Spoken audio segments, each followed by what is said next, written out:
রাজধানীতে ডেঙ্গু বাড়ছেই, দ্রুত জটিল হচ্ছে রোগীর অবস্থা। করোনায় আক্রান্ত ও মৃত্যু কমলেও স্বাস্থ্যবিধি না মানলে সংক্রমণ বাড়ার শঙ্কা। দেশে এলো সিনোফার্মের আরও 20 লাখ টিকা। বিদ্যুৎ উৎপাদনে দেশ নবায়নযোগ্য জ্বালানির দিকে ঝুঁকলেও নানা কারণে বাধাগ্রস্ত হচ্ছে কার্যক্রম।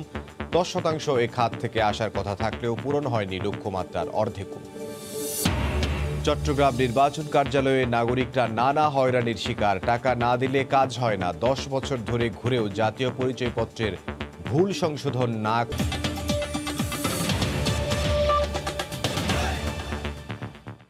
ভোরের সময়ের সঙ্গে আছে আমি ইমদাদুল হক। রাজধানীতে বেড়েই চলেছে ডেঙ্গু রোগীর সংখ্যা। চলতি বছর অগাস্টেই সর্বোচ্চ 7,500 আক্রান্ত হয়েছেন, আর একদিনে হাসপাতালে ভর্তি হয়েছেন 233 জন। ডেঙ্গুর নতুন ধরন ডেনভি3-তে দ্রুত খারাপ হচ্ছে রোগীর অবস্থা। চিকিৎসকরা বলছেন, এ ধরনের আক্রান্তদের প্লেটলেট অনেক কমে যাওয়ার পাশাপাশি রক্তক্ষরণ হওয়ায় দুর্বল হয়ে পড়েছেন রোগীরা।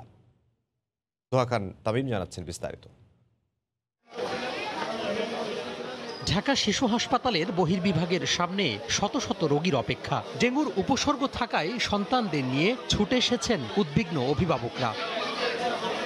ডেঙ্গু ওয়ার্ডে গিয়ে দেখা যায় ফাঁকা নেই কোনো শয্যা। রাজধানীর অন্যান্য হাসপাতালের চিত্র একই রকম। বাংলাদেশ বিজ্ঞান ও শিল্প গবেষণা পরিষদের তথ্য মতে মোট রোগীর 95 ভাগই রাজধানীর, যাদের বেশিরভাগই ক্ষতিকর ধরন ডেনভি3-তে আক্রান্ত হচ্ছে। প্লেটলেট দ্রুত কমে যাওয়া, রক্তক্ষরণ, রক্তচাপ হঠাৎ পড়ে যাওয়ায় রোগী দুর্বল হয়ে যাচ্ছে আশঙ্কাজনকভাবে। কালকে রাত্রে 8-8টার পর থেকে জ্বর আর কি, আপনার 102, 103 এরকম জ্বর ছিল। প্লেটলেট ছিল গতকালকে 1,34,000, আজকে হচ্ছে 1,20,000, মানে আস্তে আস্তে কমতেছে। বাচ্চা অনেক দুর্বল, আর হচ্ছে যে প্রেশার লো, খাওয়া দাওয়া করছে না। প্রেশার কমে যেতে থাকে, প্রস্রাব কমে যায়, আরও বিভিন্ন ধরনের সমস্যা হয়।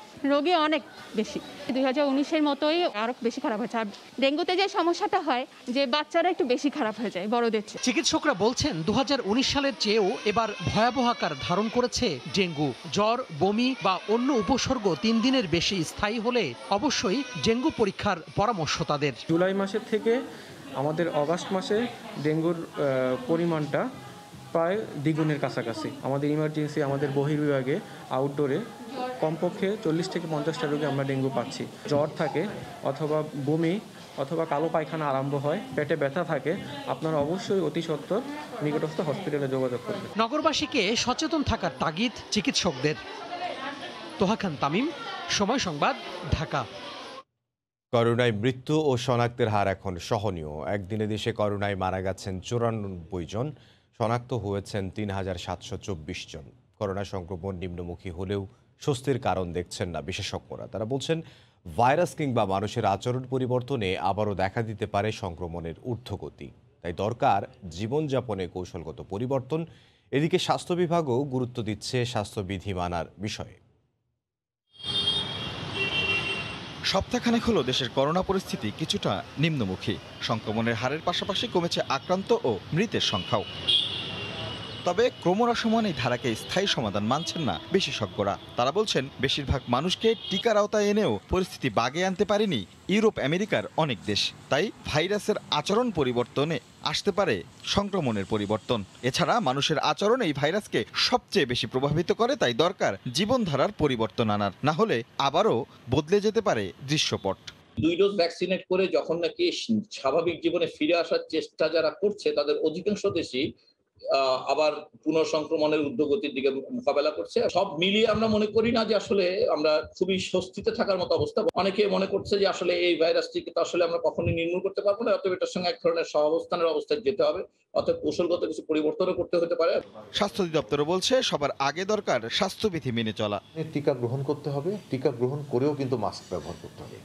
যারা টিকা গ্রহণ করেননি অথবা টিকা গ্রহণ করবার জন্য এলিজিবল হননি অথবা অপেক্ষমান আছেন, তাদেরকেও কিন্তু মাস্ক ব্যবহার করতে হবে, স্বাস্থ্যবিধি মেনে চলতে হবে। এটি একটি চলমান প্রক্রিয়া, এইটি কোনোভাবেই শিথিলতার কোনো পরিচয় দেওয়া যাবে না।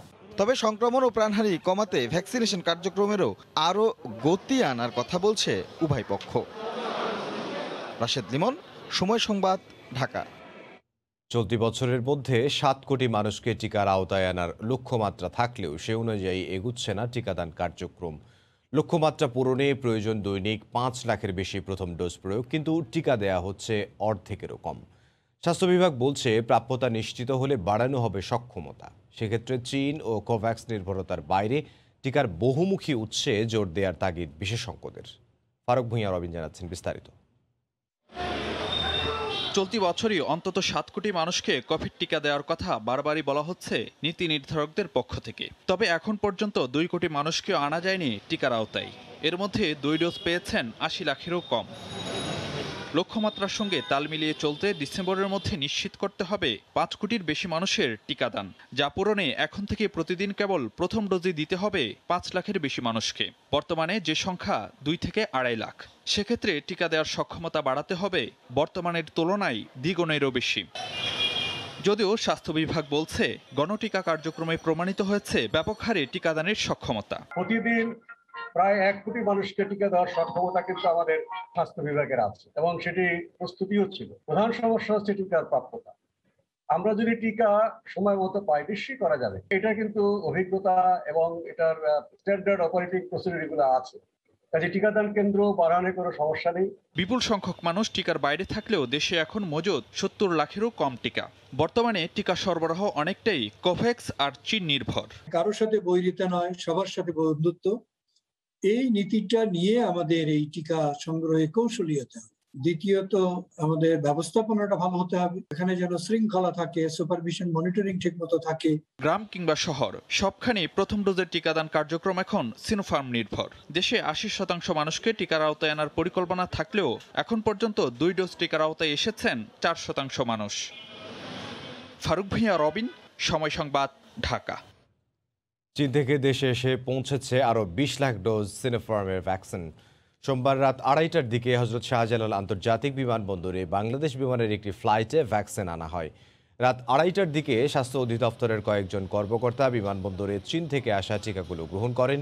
পরে তা ফ্রিজার ভ্যানে করে ভ্যাকসিনকোতে নিয়ে যাওয়া হয়। এই ভ্যাকসিন সংরক্ষণের জন্য বিশেষ ব্যবস্থা করা আছে বলে জানান স্বাস্থ্য অধিদপ্তরের কর্মকর্তারা। যা খুশি তাই করার শহর।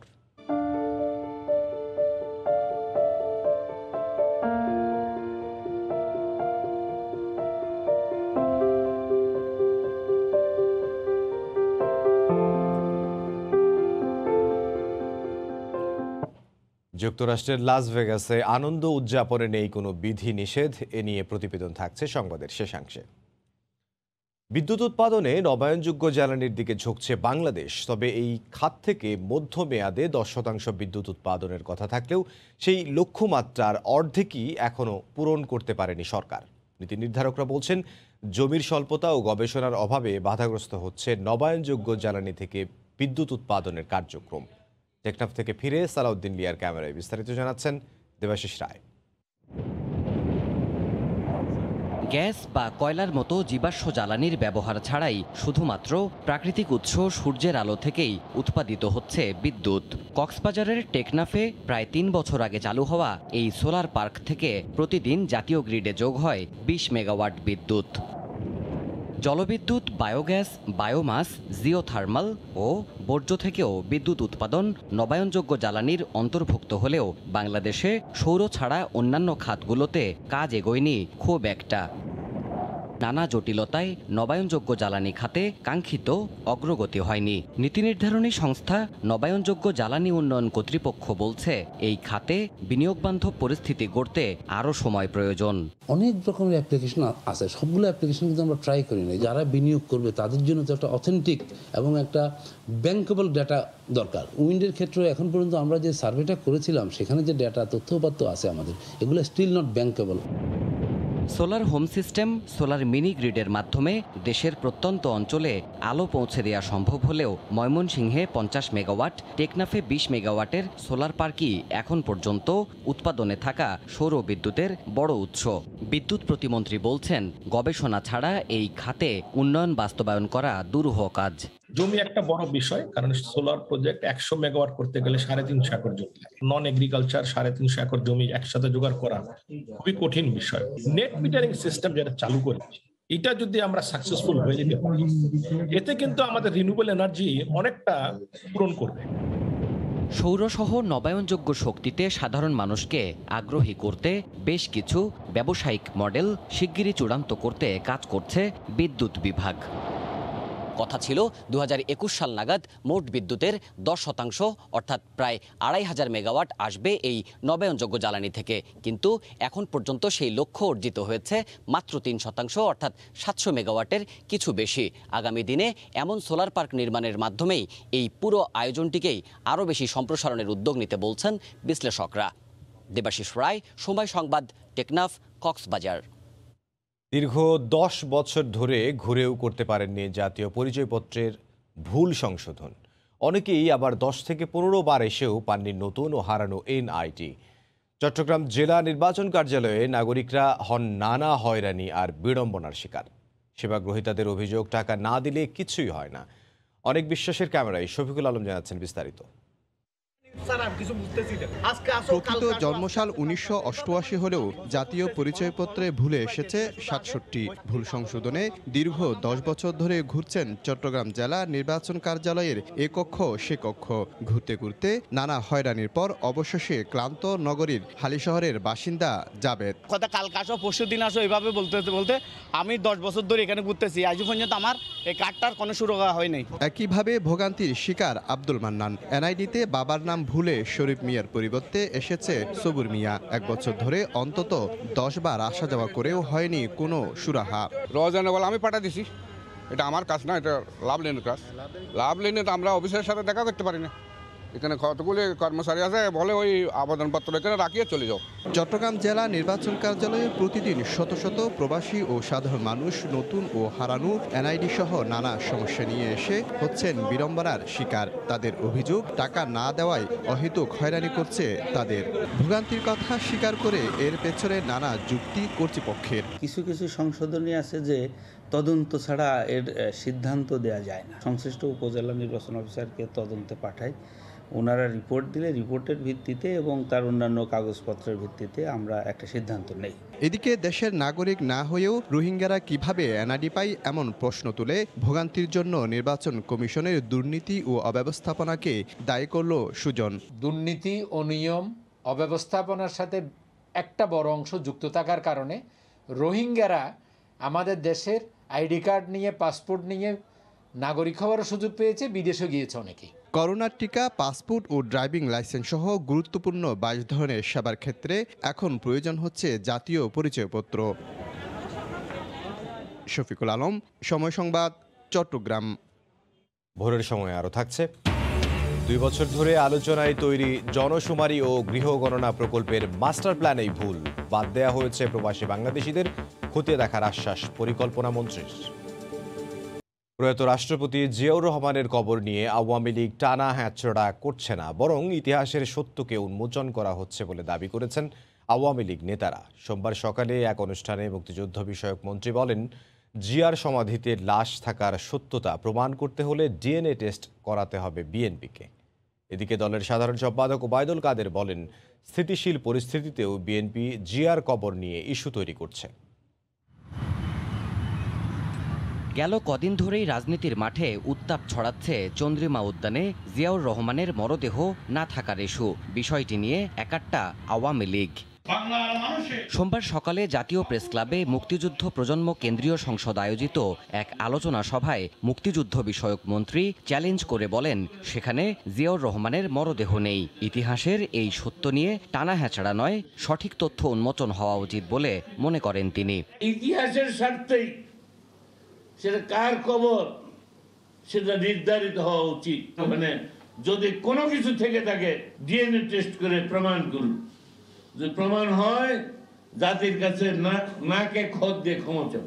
এদিকে মিরপুরে ঢাকা মহানগর উত্তর আওয়ামী লীগ আয়োজিত আলোচনা সভায় যুগ্ম সাধারণ সম্পাদক মাহবুবুল আলম হানিফ জানান, রাজনৈতিক ফায়দা লুটতেই চন্দ্রিমা উদ্যানে জিয়াউর রহমানের মরদেহ থাকার ইস্যুতে মিথ্যাচার করছে বিএনপি। মার্কিন গোয়েন্দা অধিদপ্তর রিপোর্ট দিয়েছিল, জিয়া রহমানের মৃত্যুর পর তাকে গান পাউডার দিয়ে চট্টগ্রামে রামুনিয়াকে পুড়িয়ে ফেলা হয়েছিল। কামরাঙ্গীরচরে আওয়ামী লীগ নেতা অ্যাডভোকেট কামরুল ইসলাম এমপি বলেন, রাজনীতিতে সুস্থ ধারা ফেরাতে বিএনপি জামাতকে বাদ দেওয়ার বিকল্প নেই। আমাদের শেখ হাসিনাকে হত্যার জন্য তারা যেভাবে তাড়া করে ফেলছে, এই অপশক্তিকে বাংলাদেশের রাজনীতি থেকে যতদিন পর্যন্ত প্রতিহত করা না যাবে, অপসারণ করা না যাবে এই বিএনপি জামাত এই অপশক্তিকে, ততদিন পর্যন্ত বাংলাদেশের রাজনীতিতে শক্তি ফিরে আসবে না। দলের সাধারণ সম্পাদক ওবায়দুল কাদের মনে করেন, জামাতকে সঙ্গে নিয়ে বিএনপি জিয়াউর রহমানের লাশ নিয়ে শাক দিয়ে মাছ ঢাকার চেষ্টা করছে। জেনারেল এরশাদ কফিন বহন করেছেন, কিন্তু ভেতরে জিয়ার লাশ আছে কিনা সেটা তো উনি কখনো বলেননি। জিয়াউর রহমান হত্যাকাণ্ডের পর চট্টগ্রাম সার্কিট হাউস থেকে তাঁর লাশ রাঙ্গুনিয়া পাহাড়ে নিয়ে গিয়েছিল কে? পরাশ্রয়ী আন্দোলন নির্ভর বিএনপি দেশের স্থিতি নষ্ট করতে তুচ্ছ ইস্যুতে শিক্ষাঙ্গন উত্তপ্ত করার ষড়যন্ত্রে লিপ্ত বলে দাবি করেন আওয়ামী লীগ সাধারণ সম্পাদক। ঠুনকো অজুহাতে ক্যাম্পাসকে অস্থিতিশীল করার নোংরা রাজনীতি শুরু করেছে বিএনপি। দেবাশিস রায়, সময় সংবাদ, ঢাকা। প্রয়াত রাষ্ট্রপতি জিয়াউর রহমানের মুক্তিযুদ্ধ নিয়ে প্রশ্ন তোলা মানে পুরো মুক্তিযুদ্ধকে অপমান করা বলে মন্তব্য করেছেন বিএনপি মহাসচিব মির্জা ফখরুল ইসলাম আলমগীর। এক ভার্চুয়াল আলোচনায় অংশ নিয়ে একথা বলেন তিনি। এ সময় মির্জা ফখরুল মুক্তিযুদ্ধ বিষয়ক মন্ত্রী আকম মোজাম্মেল হকের মুক্তিযুদ্ধে ভূমিকা প্রমাণ করার আহ্বান জানান। আওয়ামী লীগের তথাকথিত মুক্তিযোদ্ধা বিষয়ক মন্ত্রণালয়ের মন্ত্রী তিনি আমাদের স্বাধীনতার ঘোষক শহীদ প্রেসিডেন্ট জিয়াউর রহমান সাহেব সম্পর্কে কটূক্তি করছেন, অন্যায় কটূক্তি করছেন। আমি খুব পরিষ্কার করে বলতে চাই যে আপনি মুক্তিযুদ্ধ করেছিলেন কিনা তা প্রমাণ করতে হবে। আজকে মুক্তিযোদ্ধাদের আপনি অপমান করছেন, তার জন্য আপনাকে অবশ্যই জাতির সামনে জবাবদিহি করতে হবে। আওয়ামী লীগের মুক্তিযুদ্ধ কোন চেতনাতেও বিশ্বাস করে না। আওয়ামী লীগ একটি একদলীয় শাসন ব্যবস্থা এবং এক ব্যক্তির একটা শাসন, এটাই তারা বিশ্বাস করে। সেই লক্ষ্যেই তারা আজকে এগিয়ে চলেছে। গুম খুনের রাজনীতি জিয়াউর রহমান শুরু করেছিলেন বলে মন্তব্য করেছেন তথ্যমন্ত্রী ডক্টর হাসান মাহমুদ। তিনি আরো বলেন, খুনের উপর দাঁড়িয়েই বিএনপির প্রতিষ্ঠা। অনেকে কারাগারে ছিলেন, হঠাৎ একদিন তাকে বলা হতো যে চলো, তাকে ধরে নিয়ে ফাঁসি দিয়ে দেওয়া হলো, পরিবারও জানতে পারতো না। এরকম বহু ঘটনা জিয়া রহমান ঘটিয়েছিল। আর খুনের উপর দাঁড়িয়ে তো জিয়া রহমানের প্রতিষ্ঠা। বঙ্গবন্ধুর হত্যাকাণ্ডের সাথে যেমন ওতপ্রোতভাবে যুক্ত ছিল, এর পরবর্তীতে খুনের রাজনীতির ধারাবাহিকতা অব্যাহত রেখেই জিয়া রহমান দেশ চালাচ্ছিল। সেই দলের রাজনীতি করে যারা এগুলো নিয়ে কথা বলে, তাদের মুখে এগুলো শোভা পায় না। মধ্য আকাশে অসুস্থ হয়ে জরুরি অবতরণ করা বিমান বাংলাদেশ এয়ারলাইন্সের পাইলট নওশাদ আতাউল কাইয়ুম ভারতে চিকিৎসাধীন অবস্থায় মারা গেছেন। শিগগিরই তার মরদেহ দেশে আনার বিষয়ে ব্যবস্থা নেওয়া হচ্ছে বলে জানিয়েছেন বিমান প্রতিমন্ত্রী মোহাম্মদ মাহবুব আলী। তার মৃত্যুতে শোক জানিয়েছেন প্রধানমন্ত্রী শেখ হাসিনা।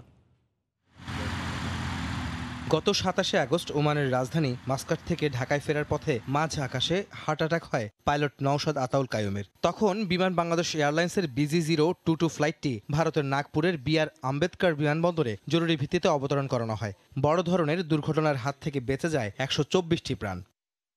সেদিন রাতেই বিশেষ একটি দল পাঠিয়ে একই বিমানে করে ভারতের নাগপুর থেকে সব যাত্রীকে ঢাকায় নিয়ে আসা হয়।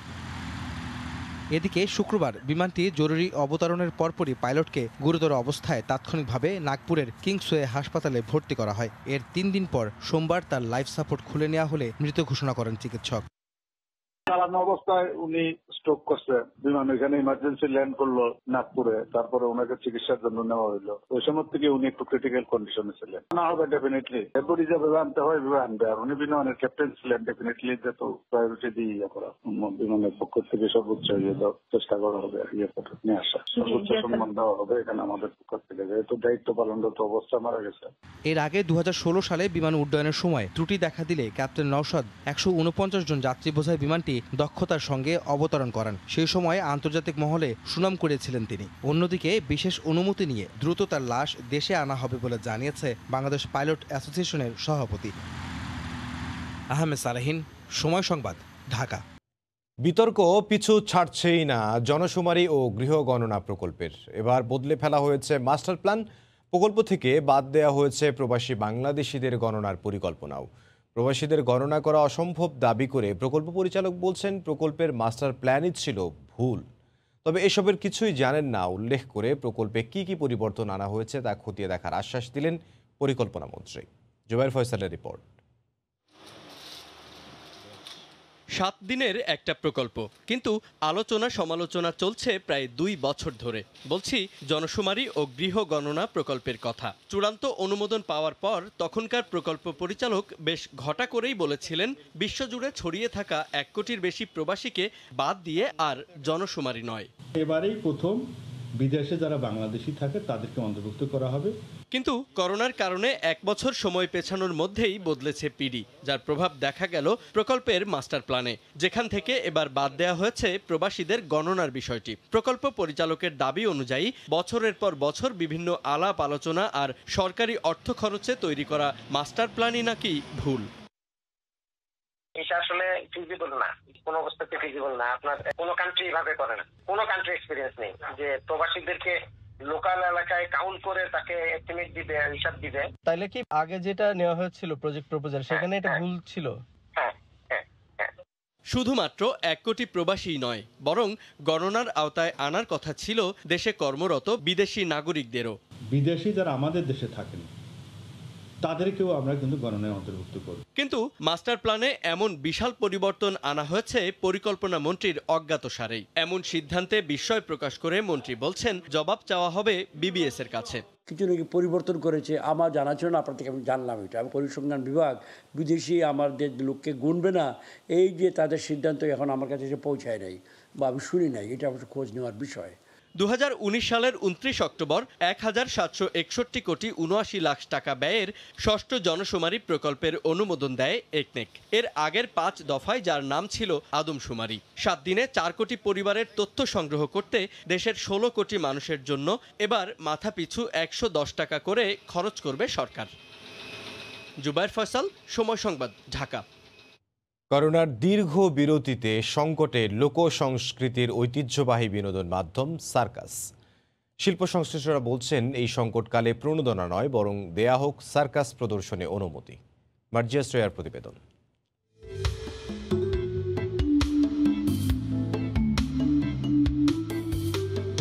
চিরায়ত গ্রাম বাংলার ঐতিহ্যবাহী মেলার প্রধান আকর্ষণ সার্কাস। সুস্থ ধারার বিনোদন হিসেবে সকল শ্রেণী পেশার মানুষের উপভোগ্য এই শিল্প বাঙালি সংস্কৃতির অন্যতম এক অনুষঙ্গ। তবে অতিমারির এই কালে অন্য সব শিল্পের মতো সার্কাস শিল্পীরাও গভীর সংকটে। করোনাকালীন বিরতি আর প্রশাসনিক অবহেলা এই শিল্পকে আরো দুরবস্থায় ফেলে দিচ্ছে বলে অভিযোগ শিল্প সংশ্লিষ্টদের। সার্কাসটা করোনার কারণে বন্ধ হওয়ার কারণে আমরা খুবই কষ্টতে জীবনযাপন করতেছি। এই কাজ ছাড়া তো আমরা অন্য কাজ করতেও পারি না, যে আমাদেরকে কেউ রাখবে, খেলা শিখছি, খেলাধুলা করি, এগুলা করে বেড়াই। গোডাউনে পড়ে থাকা সার্কাসের মালামাল প্রায় নষ্ট হওয়ার পথে। সরকারি কোনো প্রণোদনা তাদের কাছে না পৌঁছালেও শিল্পীরা তাদের চর্চা চালিয়ে যাচ্ছে নিয়মিত। বিভিন্ন শিল্পী, বিভিন্ন ট্র্যাক শ্রমিক, অমুক শ্রমিক প্রণোদনা দিচ্ছে, বললাম যে আমাদের কোনো নাম নেই, কান্না আসতেছে, আমরা কি অবহেলিত? কোনো প্রণোদনা নাই। লকডাউন তুলে দেওয়ার পর বিনোদনের অন্যান্য শাখার মতো সার্কাসও চালিয়ে যাওয়ার অনুমোদন চাইছেন সার্কাস শিল্পীরা। দুর্ভাগ্য আমরা আসলে কার, এদেশের কোন দপ্তরের, কোন মন্ত্রণালয়ের বাপদাদা সব কিছু হারিয়ে এই প্রতিষ্ঠান সার্কাস বাংলাদেশে চালু করেছিল, সেটাই আমরা সব খুইয়ে আজ আঁকড়ে ধরে বসে আছি। মেন হলো আমাদের সমস্যা প্রশাসন, পারমিশন। ডিসি দেয়, এসপি দেয় না, এসপি দেয়, ডিসি দেয়, এমপি দেয় না। একটা সার্কাস চললে গাড়িওয়ালা, ভ্যানওয়ালা, স্টলওয়ালা, দোকানওয়ালা, বাজারওয়ালা সবাই উপকৃত হয়। প্রধানমন্ত্রী এবং স্বরাষ্ট্রমন্ত্রীর কাছে বড় আমার অনুরোধ, আমাদের ওপেন একটু করে দিক যাতে আমরা সার্কাস করতে পারি। প্রশাসনের কাছে আমরা যাতে নিয়ে পারমিশন জন্য কোন হ্যাস্ত না হয়। সরকারি অনুমোদন আর সহযোগিতাই পারে এই ঐতিহ্যকে বাঁচিয়ে রাখতে, এমনটাই মনে করেন সংশ্লিষ্টরা। মার্জিয়া শ্রেয়া, সময় সংবাদ, ঢাকা। মাদারীপুরের শিবচরের পদ্মার চরে নির্মিত গুচ্ছগ্রামে থাকেন না কেউ। নাগরিক সুবিধা না থাকায় 3 বছর আগে গুচ্ছগ্রাম ছেড়ে চলে গেছেন হতদরিদ্ররা। দুর্নীতির কারণেই সরকারের এই পুরো প্রকল্পটি ভেস্তে গেছে বলে মনে করে নাগরিক সমাজ। জেলা প্রশাসক বলছেন গুচ্ছগ্রাম থেকে হতদরিদ্রদের চলে যাওয়ার বিষয়টি খতিয়ে দেখে নেওয়া হবে ব্যবস্থা। মাদারীপুর থেকে সঞ্জয় কর্মকার, অভিজিতের তথ্য ও শাহাদাত আগুনের ছবি নিয়ে রিপোর্ট। 2016-17 অর্থ বছরে বাংলাদেশ ভূমি মন্ত্রণালয়ের অর্থায়নে 1,35 লাখ টাকা ব্যয়ে মাদারীপুরের শিবচরের কাঁঠালবাড়ি ইউনিয়নের চরচন্দ্রা মৌজায় নির্মাণ করা হয় হতদরিদ্রদের জন্য গুচ্ছগ্রাম। 2019 সালের 26 মার্চ 90টি পরিবারের কাছে ঘরগুলো হস্তান্তর করা হয়। পদ্মার চরে হয় গুচ্ছগ্রামটিতে যাতায়াত, বিদ্যুৎ ও সুপেয় পানির অভাব রয়েছে। প্রথমে কিছুদিন বসবাস করলেও নানা সমস্যার কারণেই ঘরগুলো ছেড়ে চলে গেছে হতদরিদ্র মানুষেরা। বর্তমানে চারপাশ ছেয়ে গেছে নোংরা আবর্জনা, ঘাস আর লতাপাতায়, হয়েছে গরু ছাগলের আবাসস্থান। নদী ভাঙনের শিকার হয়ে অন্য 4টি পরিবার আশ্রয় নিলেও সুবিধাভোগীরা থাকেন না কেউ। নদীটা সবকিছু লয়ে গেছে গা, যেমন এই রাস্তায় আইয়া উঠছি আমরা, এই ঘর দ্বারা আমাকে দেয় নাই। যারা ঘর পাইছে হেরা তো থাকে না, আমাকে তো ঘর নাই, আমরা থাকতাছি অস্থায়ী। কোটি কোটি টাকা খরচ করছে কিন্তু কারেন্ট নাই, কোনো থাকার ব্যবস্থা নাই, ঘরের নিচে মাটি নাই। পানি বৃদ্ধিতে ইতিমধ্যে পদ্মায় বিলীন হয়ে গেছে অন্তত 20টি ঘর। বাকি ঘরগুলোর অবস্থাও নাজুক। গুচ্ছগ্রাম নির্মাণে পরিকল্পনার অভাবের পাশাপাশি প্রকল্পের দুর্নীতি হয়েছে উল্লেখ করে তদন্তপূর্বক কর্মকর্তাদের বিচার চান সুধীজনেরা। লক্ষ লক্ষ টাকার যে ঘরগুলি সরকারের উদ্দেশ্য ব্যাহত করে যে কর্মকর্তাগুলি করেছে, সরকারের উচিত যাচাই বাছাই করে দেখা। জেলা প্রশাসক জানান, সরজমিনে পরিদর্শন করে নেওয়া হবে ব্যবস্থা। আমরা একটু খতিয়ে দেখব, যদি ধরেন পানির ব্যবস্থা বা অন্যান্য যে সুযোগ সুবিধা সেগুলো যদি করার প্রয়োজন হয় আমরা সেগুলো করার ব্যবস্থা নিব। তৎকালীন শিবচর উপজেলা নির্বাহী কর্মকর্তা ইমরান আহমেদ ও বর্তমান প্রকল্প বাস্তবায়ন কর্মকর্তা এমদাদুল হক পুরো প্রকল্পটির তদারকির দায়িত্বে ছিলেন। আধা পাকা ঘরের সাথে বারান্দা, রান্নাঘর, বাথরুম নির্মাণে প্রত্যেকটি ঘরের ব্যয় ধরা হয় 1.5 লাখ টাকা। সময় সংবাদ, মাদারীপুর। ঝিনাইদহে কমেছে পাটের দাম। সপ্তাহ ব্যবধানে জেলার হাটবাজারগুলোতে মন প্রতি দর কমেছে 200 থেকে 500 টাকা। এতে হতাশ কৃষক। ব্যবসায়ীরা বলছেন, সরবরাহ বেশি থাকায় আর পাটকলগুলো না কেনায় দাম নিম্নমুখী। আগামী দিনগুলোতে বাজার পরিস্থিতি নিয়েও শঙ্কা তাদের। ঝিনাইদহ প্রতিনিধি লোটাস রহমান সোহাগের পাঠানো তথ্য ও ছবি নিয়ে রিপোর্ট।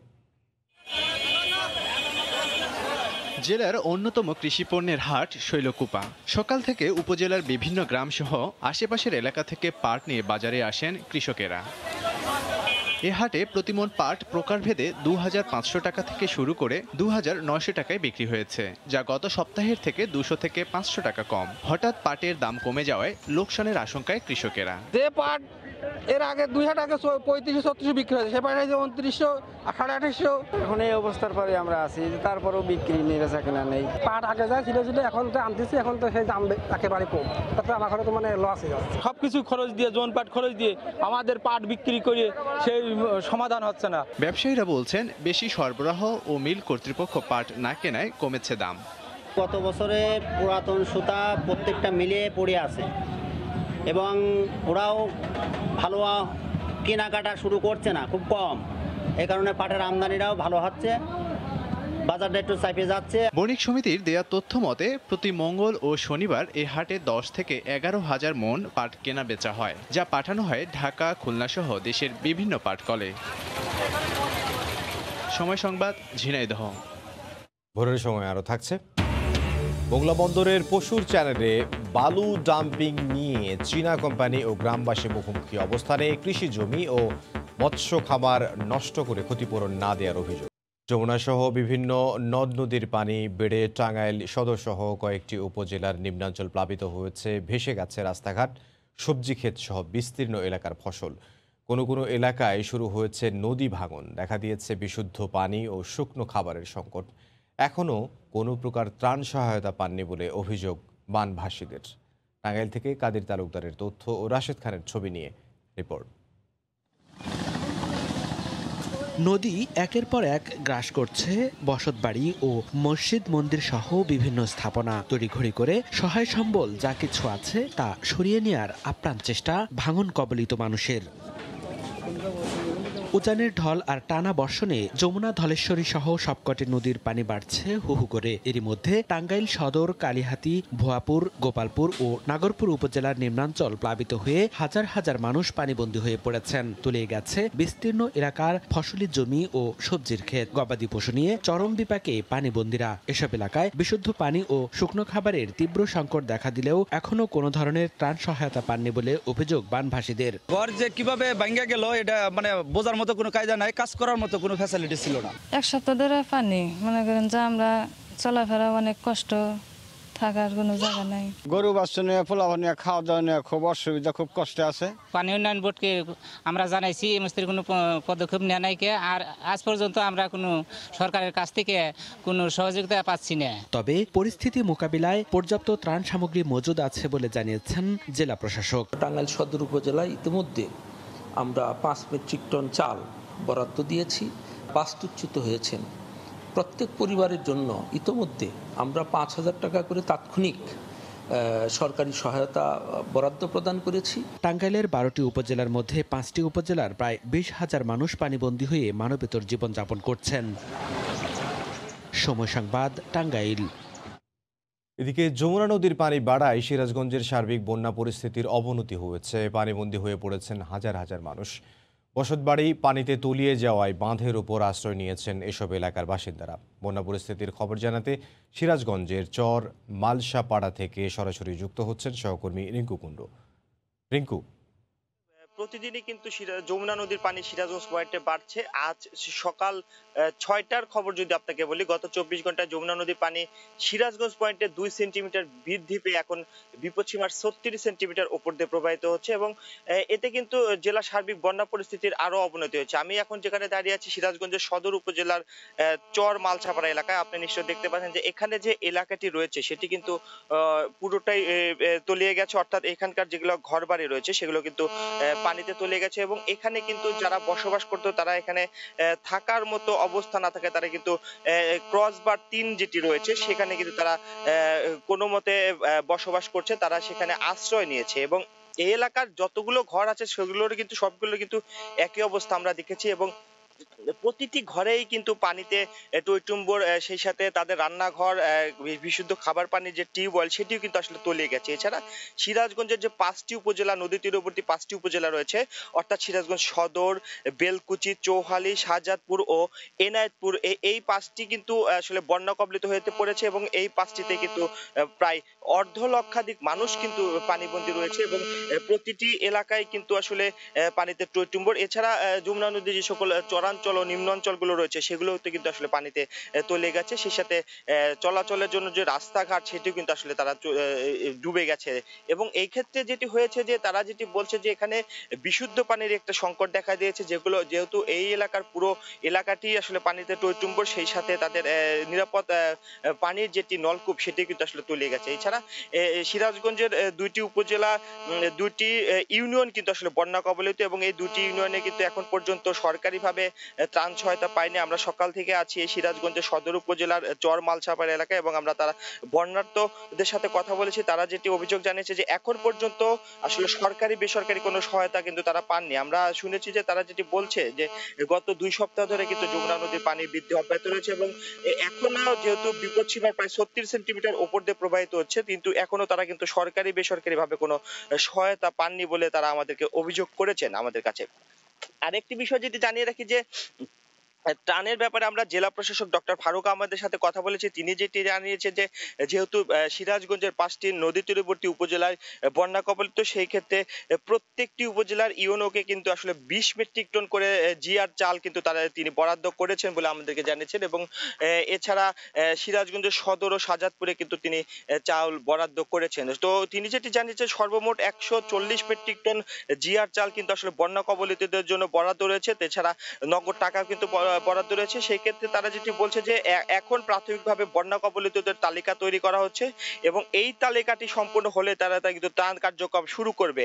এছাড়া শুকনো খাবারেরও কিন্তু আসলে ব্যবস্থা করেছে বলে জানিয়েছে জেলা প্রশাসক। আমরা কথা বলেছি যে বন্যা কবলিতদের সাথে, তারা যেটি বলছে যে এখনো কিন্তু পায়নি, তবে সরকারিভাবে যেটি বলা হচ্ছে যে তাদের বন্যা কবলিত যে সকল এলাকা রয়েছে সেগুলোতে স্থানীয় জনপ্রতিনিধিদের মাধ্যমে তারা আসলে তালিকা তৈরি করছে এবং সেটি সম্পূর্ণ হলে কিন্তু তারা আসলে ত্রাণ কার্যক্রম শুরু করবে বলে তারা আমাদেরকে জানিয়েছে। এছাড়া সিরাজগঞ্জের বেশ কিছু আসলে যে সকল ফসলি জমি রয়েছে সেগুলো কিন্তু আসলে পানিতে তলিয়ে গেছে। এরপরও কিন্তু বেশ কিছু মাছের ঘের কিন্তু এই বন্যার পানিতে মাছ বের হয়ে গেছে বলে অভিযোগ করেছেন, জানিয়েছেন আমাদেরকে মৎস্য চাষিরা। তো সার্বিকভাবে বলা যায় যে জেলার বন্যা পরিস্থিতি কিন্তু আসলে প্রতিদিনই অবনতি হচ্ছে এবং আমরা দেখছি যে প্রতিদিনই যমুনা নদীর পাড়ে বাড়ছে। আমরা যদি আজ 6টার যেটি পানি উন্নয়ন বোর্ডের পক্ষ থেকে আমাদেরকে জানানো হয়েছে যে গতকাল ছিল বিপদসীমার 34 সেন্টিমিটার উপরে, এবং আজ সকাল 6টার যে রিপোর্টটি রয়েছে পানি উন্নয়ন বোর্ডের, তারা যেটি জানিয়েছে যে বিপদসীমার 36 সেন্টিমিটার উপর দিয়ে কিন্তু প্রবাহিত হচ্ছে। আমরা এখন যে এলাকাটিতে দাঁড়িয়ে আছি, প্রতিটি এই পুরো এলাকায় কিন্তু যে প্রায় শতাধিক ঘর বাড়ি রয়েছে সেগুলো কিন্তু আসলে পানিতে টইটুম্বুর, এবং আপনি নিশ্চয় দেখতে পাচ্ছেন যে পুরো ঘর যেটি রয়েছে সেই ঘর কিন্তু আসলে তালাবদ্ধ রেখে তারা কিন্তু আসলে এই সিরাজগঞ্জে যে 3 নং ক্রসবার রয়েছে তারা কিন্তু সেটিতে আশ্রয় নিয়েছে, এবং এই এলাকার অধিকাংশ মানুষই কিন্তু আসলে বাঁধের উপর আশ্রয় নিয়েছে। তারা যেটি বলছে যে যেহেতু ঘরের মধ্যে পানি, রান্নাঘরে পানি, প্রতিটি জায়গায় কিন্তু আসলে পানিতে টইটুম্বুর হয়ে গেছে বন্যার পানিতে। যেহেতু এরা নদী তীরবর্তী আসলে মানুষ, নদীর কূলে আসলে বসবাস করে, সেই ক্ষেত্রে তারা এই সবকটি বসত বাড়ি কিন্তু আসলে কোনো মতে তারা বাঁধের উপর আশ্রয় নিয়ে আসলে জীবনযাপন করছে, এবং এখানে কিন্তু আসলে বিশুদ্ধ খাবার পানি এবং শুকনো পানির একটা সংকট দেখা দিয়েছে বলে আমরা আমাদের কাছে তারা বন্যা কবলিত যে সকল মানুষজন রয়েছে তারা আমাদেরকে জানিয়েছে, এবং এই ত্রাণ সহায়তায় কিন্তু আসলে প্রয়োজন। তারা যেটি বলছে যে প্রায় 2 সপ্তাহ ধরে কিন্তু তারা বন্যার পানিতে আসলে ভাসছে, এবং এক্ষেত্রে জেলা প্রশাসন যেটি বলছে যে এখন পর্যন্ত 140 মেট্রিক টন জিআর চাল বরাদ্দ করা হয়েছে, তালিকা তৈরির কাজ চলছে, সেটি সম্পূর্ণ হলে আসলে ত্রাণ কার্যক্রম শুরু হবে। তো এই ছিল সিরাজগঞ্জ থেকে বন্যার কবলিত মানুষের সর্বশেষ খবর। সিরাজগঞ্জ থেকে সহকর্মী রিঙ্কু কুণ্ডু। মোংলা বন্দরের পশুর চ্যানেলে ড্রেজিং প্রকল্পের বালু ডাম্পিং নিয়ে চীনা কোম্পানি ও গ্রামবাসী মুখোমুখি অবস্থানে। কৃষি জমি ও মৎস্য খামার নষ্ট করে ক্ষতিপূরণ না দিয়ে জোরপূর্বক বালু ডাম্পিং এর ফলে ফসলি জমি ও জলাভূমির ক্ষতি হবে, হুমকির মুখে পড়বে জীববৈচিত্র্য। বালু ঝড়ের আগ্রাসনে বসবাসের অনুপযোগী পরিবেশ হওয়ার শঙ্কায় চরম দুশ্চিন্তায় গ্রামবাসী। প্রতিনিধি দল ঘটনাস্থল পরিদর্শনে আসলে ক্ষতিগ্রস্ত এলাকার নারী পুরুষ বালু ডাম্পিংয়ের স্থানে অবস্থান নিয়ে প্রতিবাদ জানালে সুষ্ঠু সমাধানের আশ্বাস দেন জেলা প্রশাসক। বাংলা প্রতিনিধি মাহমুদ হাসানের পাঠানো তথ্য ছবি নিয়ে রিপোর্ট। বন্দর উন্নয়নে 700 কোটি টাকার আউটার ড্রেজিংয়ের পর পশুর নদীতে ইনার বার ড্রেজিংয়ের কাজ শুরু করে মোংলা বন্দর কর্তৃপক্ষ। মৎস্য ঘের বসতবাড়ি ও কৃষিজমি অধিগ্রহণ করা ছাড়াই মৎস্য ঘেরে পানি অপসারণ করে মাটি কেটে তাতে ডাইক নির্মাণ করে মাটি ভরাট করছে বলে গ্রামবাসীর দাবি। সোমবার জেলা প্রশাসকের প্রতিনিধি দল ঘটনাস্থল পরিদর্শন করলে বন্দর কর্তৃপক্ষের বিরুদ্ধে অন্যায়ভাবে জমি দখলের অভিযোগ করেন এলাকাবাসী ও জনপ্রতিনিধিরা। আমাদের সবই শেষ হয়ে গেছে, আমাকে যদি এইগুলো নিয়ে যায় তাহলে তো আমরা বাঁচবো না, কি খেয়ে বাঁচবো? রাত দিন ধরে আমরা পাহারা দেব, তারপরও যদি না শোনে আমাদের লাশের উপর দিয়ে বালু ফেলবে, তারপরও আমরা এখানে বালু ফেলতে দেব না। উপযুক্ত ক্ষতিপূরণ দিয়ে এই কাজ কর্তৃপক্ষের করা উচিত, যে বন্দরও বেঁচে থাকুক এবং আমাদের অসহায় জনসাধারণও বেঁচে থাকুক। নিয়ম অনুযায়ী ক্ষতিগ্রস্তদের ন্যায্য পাওনা পরিশোধ সহ 1 সপ্তাহের মধ্যে সমস্যার সমাধানের আশ্বাস দেন সংশ্লিষ্টরা। ডিজাইন অনুযায়ী যতটুকু উঁচু করার কথা 4 মিটার, জমির লেভেল থেকে এই 4 মিটারের বেশি যেন উঁচু না হয়, কোনো খাল যেন ভরাট না হয়, পরিবেশের জন্য কোনো ক্ষতি না হয়, সেই বিষয়ে আমাদের চেষ্টা অব্যাহত থাকবে। টোটাল এই মাটিটা ফেলার জন্য যতটুকু হাইট দরকার ততটুকু হাইট করেই আমরা ফেলবো। সরকারি নিয়ম নীতির ভিতর থেকেই আমরা এই কাজটা করব। দেশি বিদেশি বাণিজ্যিক জাহাজ নির্বিঘ্নে আসা যাওয়ার জন্য আউটার বার ড্রেজিং এর পর ইনার বার ড্রেজিং এর কাজ শুরু করে বন্দর কর্তৃপক্ষ। এতে ব্যয় ধরা হয়েছে 793 কোটি 72 লাখ 80 হাজার টাকা। সময় সংবাদ, মোংলা। আবারও আমরা পাটের দর পতনের খবর জানবো। সপ্তাহের ব্যবধানে নওগাঁর হাটে পাটের দর মন প্রতি 300 থেকে 400 টাকা পড়ে গেছে। চাষিদের অভিযোগ, ব্যাপারীদের কারসাজিতে বঞ্চিত হচ্ছেন ন্যায্য দর থেকে। ব্যবসায়ীরা বলছেন দূরের ব্যাপারী না থাকায় কম দরে কিনতে হচ্ছে তাদের। পাট বেচা কেনার খবর জানাতে নওগাঁর সতীহাট থেকে সরাসরি যুক্ত হচ্ছেন সহকর্মী এমআর রকি। যাব তার কাছে। রকি। ধন্যবাদ এমদাদ। সপ্তাহের ব্যবধানে কিন্তু পাটের একটা বড় ধরনের দর পতন আমরা এখানে লক্ষ্য করছিলাম। গেল সপ্তাহে যে পাট বিক্রি হয়েছিল 3300 থেকে 3400 টাকা প্রতি মনে, সেই পাট কিন্তু আজকের হাটে সর্বোচ্চ 2800 টাকা প্রতি মনে বিক্রি করছে প্রান্তিক চাষিরা। তো চাষিরা বলছেন যে এরকম একটি হঠাৎ করে 400 টাকা বা 500 টাকা পর্যন্ত প্রতি মনে দর পড়ে যাওয়ার জন্য তারা অনেকটাই হতাশ। কারণটা হলো যে তাদের দিক থেকে বলা হচ্ছে যে কোনো কারণ ছাড়াই কিন্তু ব্যবসায়ীরা এরকম সময় একটি 400-500 টাকা কম দরে পাট কিনছেন, এবং এক্ষেত্রে কিন্তু বাজারে এক ধরনের ব্যবসায়ীদের নিয়ন্ত্রণ প্রক্রিয়াকে কিন্তু দায়ী করা হচ্ছে। তবে জেলার সবচেয়ে বড় হাট কিন্তু এই নওগাঁর সতীহাট। একেবারে ভোর সকালে এই হাটটি কিন্তু জমজমাট হয়ে ওঠে। প্রান্তিক চাষিরা তাদের বিভিন্ন সাংসারিক প্রয়োজনের তাগিদে কিন্তু এসব পাট এসব হাটে তুলে থাকেন এবং বিক্রি করে থাকেন। 11টা 12টা পর্যন্ত পাট কেনা বেচা চলে। জেলার বিভিন্ন জায়গা থেকে কিন্তু এসব চাষিরা পাট নিয়ে আসছেন, তবে দূরের পাইকারের উপস্থিতি কমের কারণে কিন্তু দর অনেকটাই কম বলছেন এখানকার যারা ব্যাপারী রয়েছেন, যারা পাট কিনছেন। তবে সপ্তাহের ব্যবধান এরকম একটি দর পতন প্রান্তিক চাষিদের যেটা বরাবরই ক্ষোভ, যে হাটগুলোতে এক ধরনের কিন্তু ব্যবসায়ীদের দিক থেকে কারসাজি বা তারা নিজেদের মতো করে পাট কেনা বেচা করার কারণে কিন্তু কাঙ্ক্ষিত দর থেকে কিন্তু চাষিরা অনেকটাই দূরে থাকছেন।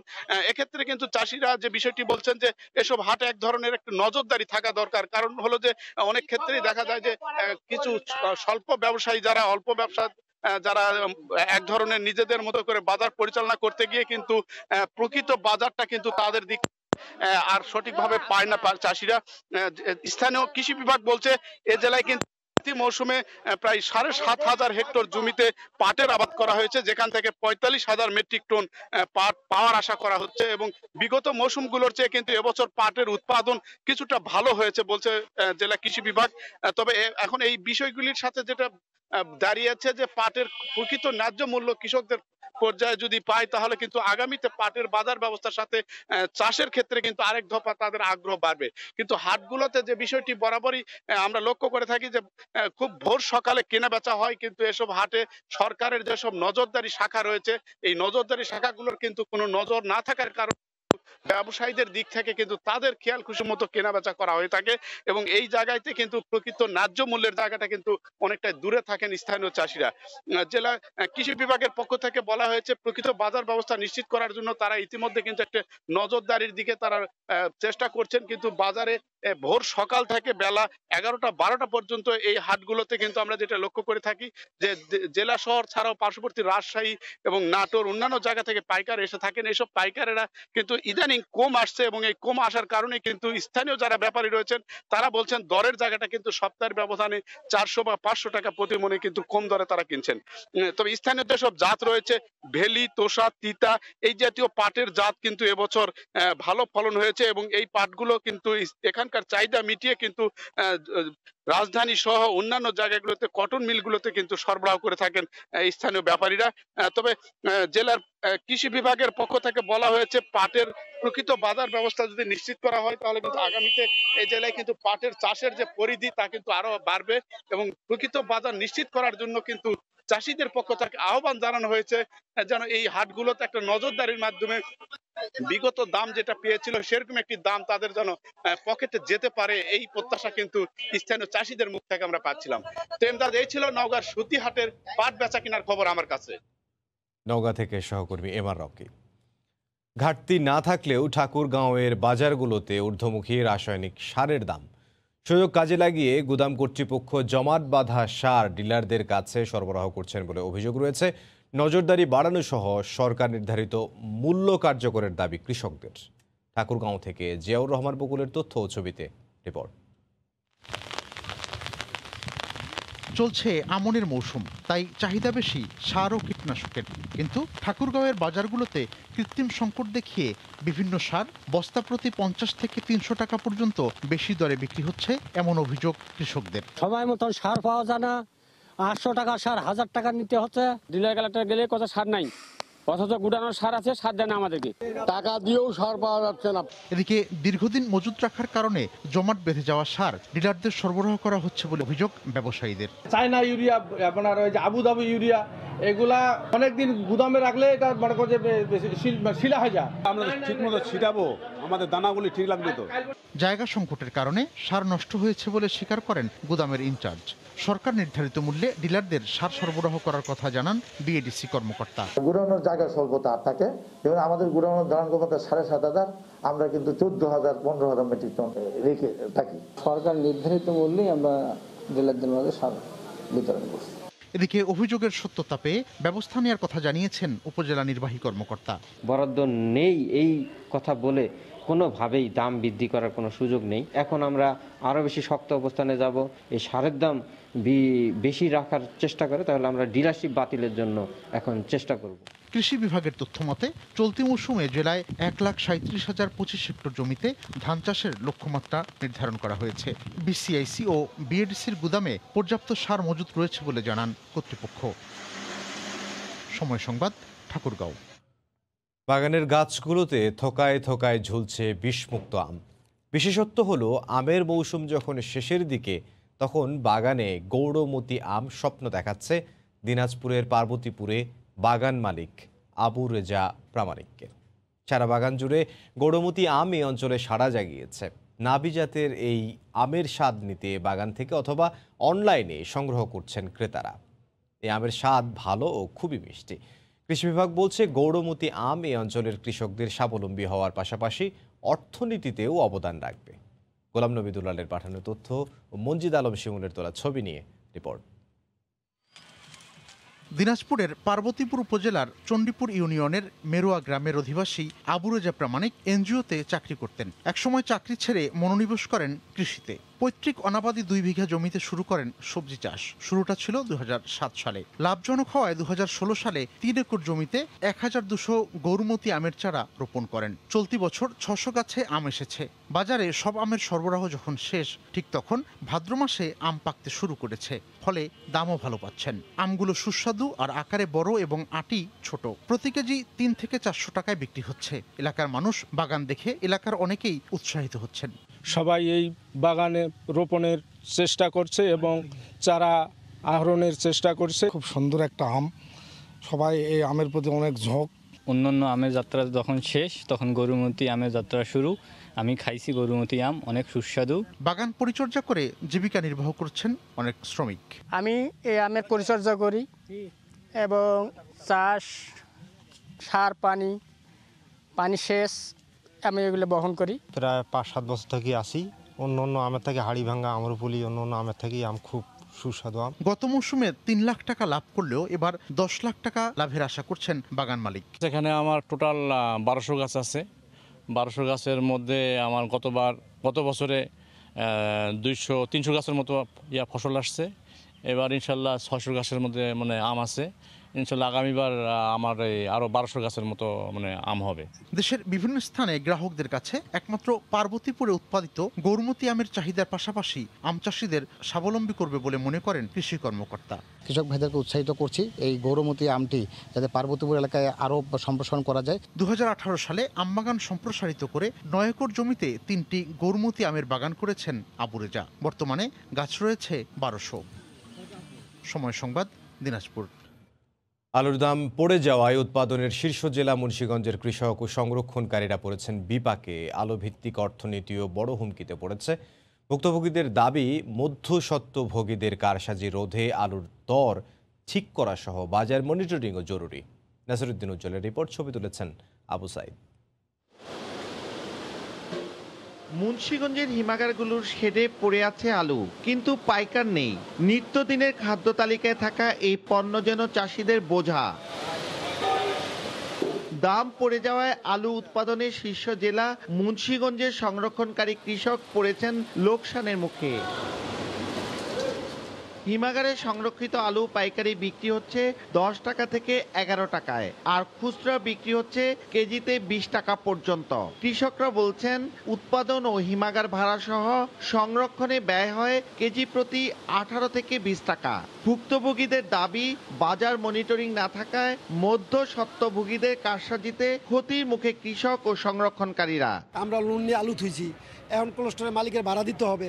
লোন যে অবস্থা, বাজার লোনের টাকা হয় না, ভাড়ার টাকা হয় না, কোলেস্টোরের মালিক তো আমাদের ছাড়বে না। 11 টাকা 20 পয়সা কেজি আলু বিক্রয় হচ্ছে, এখন খুচরা বাজারে 18 থেকে 20 টাকা। আলুর দাম ছিল 50-60 টাকা, এবছর 10 থেকে 11 টাকা। বাজার ব্যবস্থাপনা নিয়ন্ত্রণ এবং সরকারিভাবে গেল মৌসুমের মতো দাম নির্ধারণ করে না দিলে আলু ভিত্তিক অর্থনীতি বড় ঝুঁকিতে পড়তে পারে বলে আশঙ্কা করা হচ্ছে।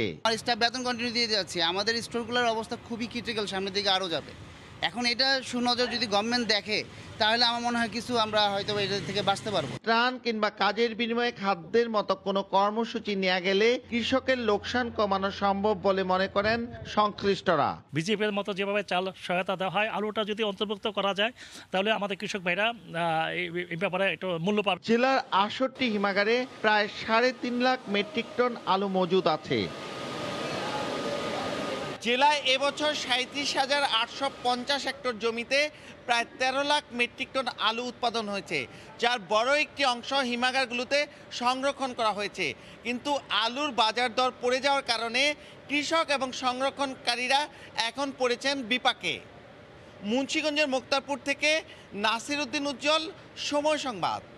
পদ্মা সেতুর রেল ও রোড স্ল্যাব এবং ভায়াডাক্টের ঢালাই শেষে এখন পুরোদমে চলছে প্যারাপেট ওয়াল রেলিং স্থাপনের কাজ।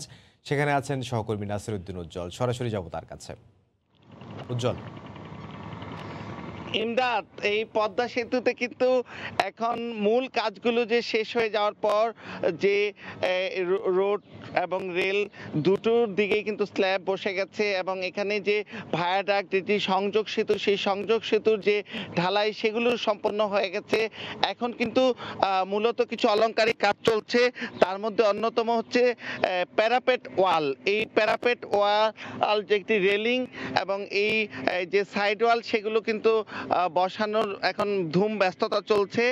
এই পুরো এই সেতুতে যে মূল সেতু 6.15 কিলোমিটার দীর্ঘ, এর পাশে কিন্তু যে সংযোগ সেতু রয়েছে পুরোটি এলাকায় কিন্তু এই প্যারাপেট ওয়াল বসবে এবং এই রেলিং বসানোর কাজের সম্পর্কে সংশ্লিষ্টরা বলছেন যে এই যে প্যারাপেট ওয়াল সেগুলো কিন্তু তারা খুব দ্রুত সময়ের মধ্যে বসানোর চেষ্টা করছেন এবং এ পর্যন্ত তারা কিন্তু 5,317টি বেশি প্যারাপেট ওয়াল বসিয়ে ফেলেছেন, যেটার অগ্রগতি 43% এবং পুরো সেতুতে কিন্তু 12,390টি প্যারাপেট ওয়াল বসাতে হবে।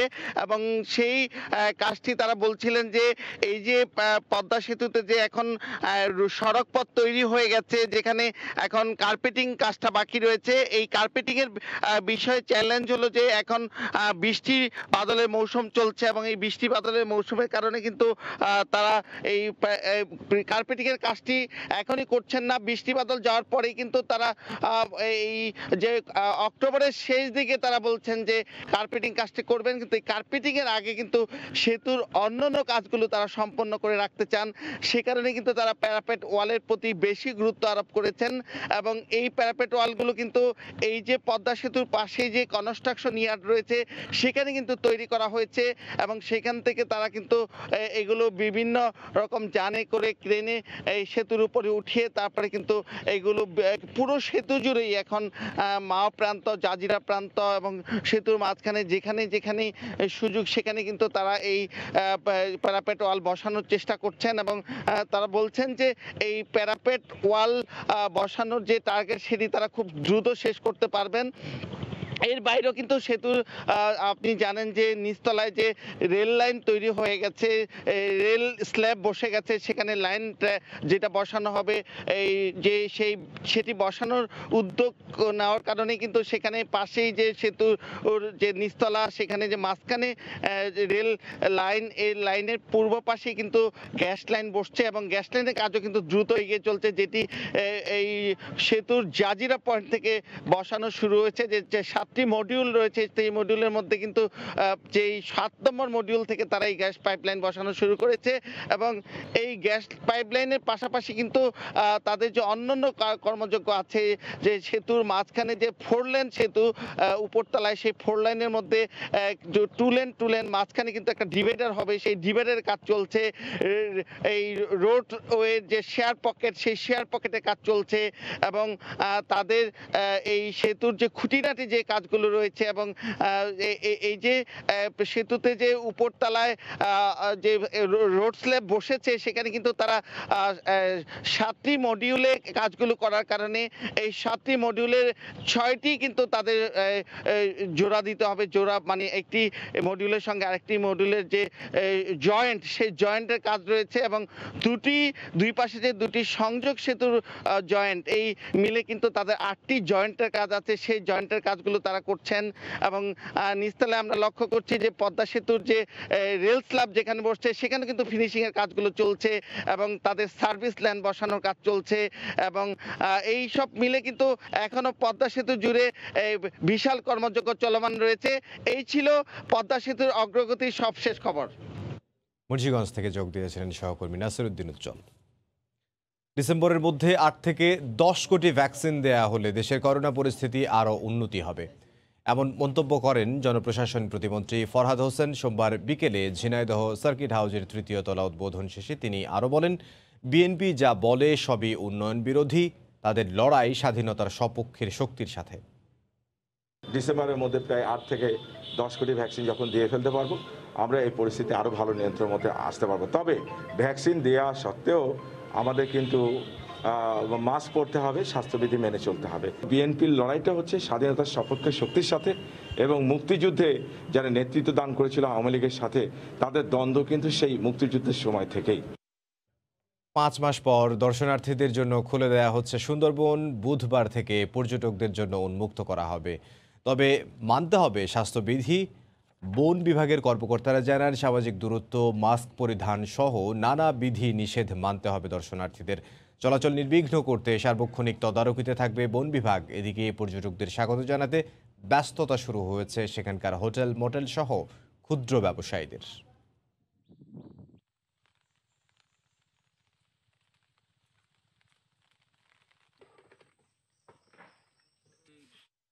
বেশি বেশি মাছ চাষ করি, বেকারত্ব দূর করি, এই প্রতিপাদ্যকে সামনে রেখে জাতীয় মৎস্য সপ্তাহ 2021 উপলক্ষে সাতক্ষীরায় মতবিনিময় সভা অনুষ্ঠিত হয়েছে। গতকাল সকালে জাতীয় মৎস্য সপ্তাহ উদযাপন কমিটির আয়োজনে জেলা প্রশাসকের সম্মেলন কক্ষে এই মতবিনিময় সভা অনুষ্ঠিত হয়।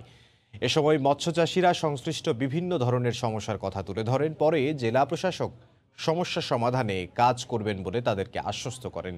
সভায় জেলা মৎস্য কর্মকর্তা মোহাম্মদ মশিউর রহমান সহ আরও অনেকে উপস্থিত ছিলেন।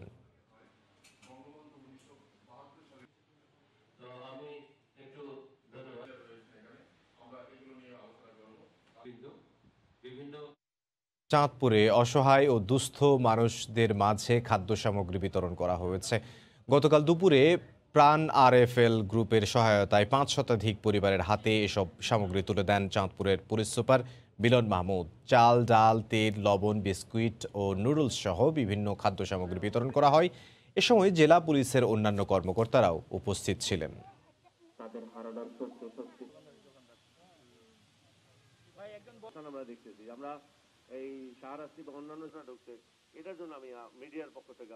দেখছেন ভোরের সময়। প্রচলিত স্টিল নাকি বিশ্বসেরা কোয়ান্টাম স্টিল, চয়েস আপনার হাতে। GP8 ইস্পাত। আন্তর্জাতিক গুম দিবসে পিরোজপুরে মানববন্ধন করেছেন গুম হয়ে যাওয়া ব্যক্তিদের পরিবারের সদস্যরা। গতকাল সকালে শহরের টাউন ক্লাব শহরে পিরোজপুর হিউম্যান রাইটস ডিফেন্ডার্স এর আয়োজনে এ মানববন্ধন অনুষ্ঠিত হয়। এ সময় বক্তারা গুম হয়ে যাওয়া ব্যক্তিদের দ্রুত ফিরিয়ে দিতে প্রশাসনের হস্তক্ষেপ কামনা করেন। তারা বলেন, অধিকার সংগঠনের তথ্য অনুযায়ী 2009 সালের 1 জানুয়ারি থেকে 2021 সালের 30 জুন পর্যন্ত 603 জন গুম হয়েছেন। এদের মধ্যে বিশ্ববিদ্যালয়ের ছাত্র আল মুকদ্দাস সহ বাকিদের দ্রুত সন্ধানের দাবি জানান তারা।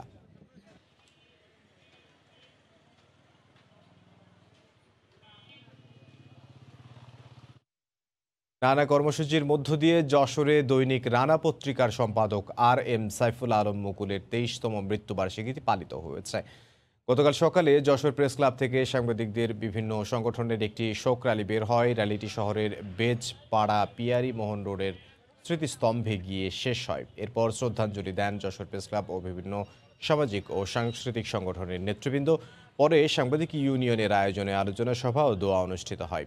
1998 সালের 30 অগাস্ট সন্ত্রাসীদের গুলিতে নিহত হন সম্পাদক সাইফুল আলম মুকুল।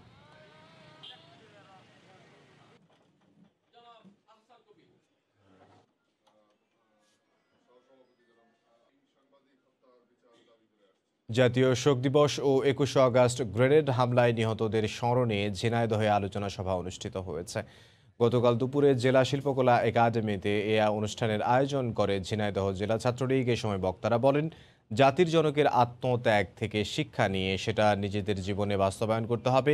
অনুষ্ঠানে জেলা আওয়ামী লীগের সভাপতি ও সাধারণ সম্পাদক উপস্থিত ছিলেন।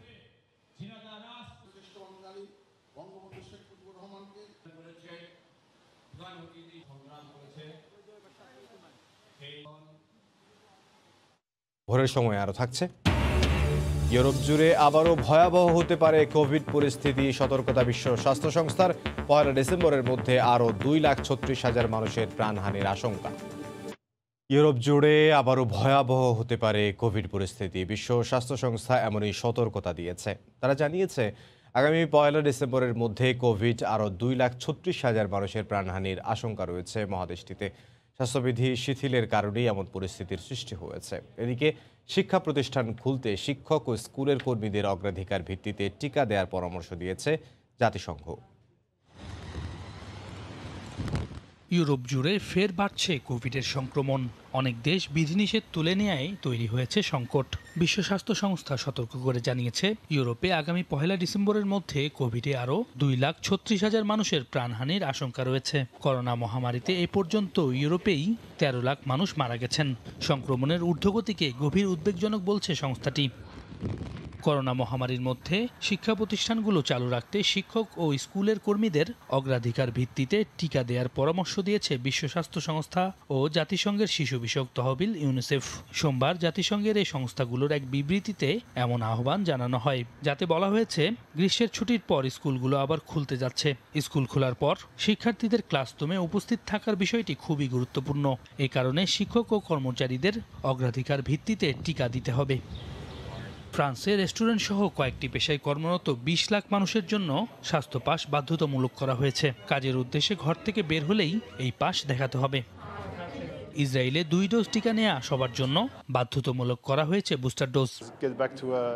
আমার স্ত্রীকে নিয়ে 3য় ডোজ নিতে এসেছি। খুবই ভালো উদ্যোগ এটি। বুস্টার ডোজ নিয়ে নিলাম, ভাবতেই ভালো লাগছে। কর্তৃপক্ষকে ধন্যবাদ। বিশ্বে যে কটি প্রশাসন সবার আগে বুস্টার ডোজ দিচ্ছে, তার মধ্যে ইসরায়েল প্রশাসন অন্যতম। তারা সবার আগে এই ডোজ চালু করে। এদিকে জাপানে সরবরাহ করা যুক্তরাষ্ট্রের তৈরি মডার্নার করোনা ভাইরাসের টিকায় নতুন করে দূষণকারী পদার্থ ধাতব পাওয়া গেছে। এতে আরও 10 লাখ ডোজ বাতিল করেছে দেশটি। এ নিয়ে 26 লাখ ডোজ মডার্নার ডোজ প্রয়োগ স্থগিত করেছে জাপান সরকার। এদিকে ভারতে ধীরে ধীরে বাড়ছে কোভিডের সংক্রমণ। এতে 3য় ঢেউয়ের আশঙ্কা করা হচ্ছে জোরালোভাবে। সৈয়দ ইফতেখার, সময় সংবাদ। আফগানিস্তান থেকে সরে এলো যুক্তরাষ্ট্র। জো বাইডেন তার কথা রাখলেন, তবে এই কাজে অব্যবস্থাপনার জন্য জনপ্রিয়তা কমেছে এই ডেমোক্র্যাট নেতার। এ নিয়ে কি ভাবছেন প্রবাসী সহ মার্কিনীরা, এ নিয়ে বিস্তারিত জানবো। সহকর্মী লস্কর আল মামুন যুক্ত হচ্ছেন ক্যালিফোর্নিয়া থেকে। লস্কর।